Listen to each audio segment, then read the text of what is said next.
Hello everyone, good evening sa ating lahat. Day 7 ng ating pag-i-invest or pag-iipon. Okay, no? So nakaka-excite dahil ngayong araw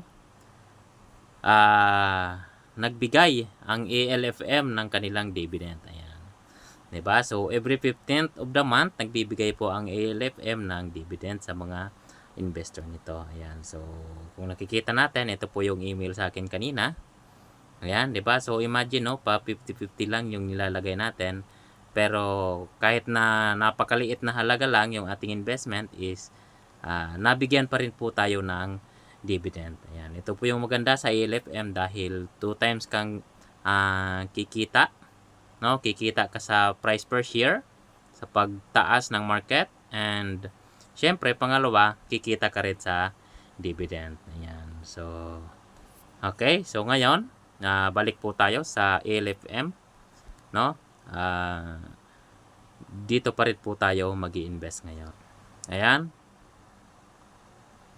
Then punta tayo sa G-Invest. Okay. G-Funds.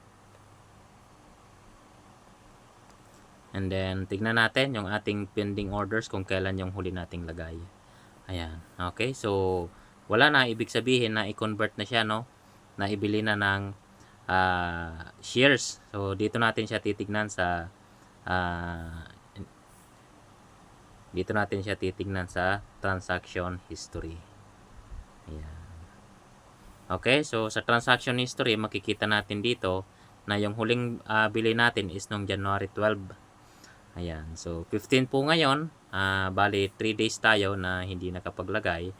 Kaya 50-50 yung nilalagay natin sa isang araw. So bali 150 yung lalagay natin.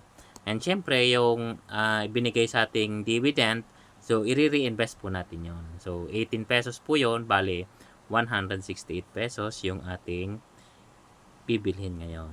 Ayan. Okay. Ayan. Click and confirm. Ayan. No?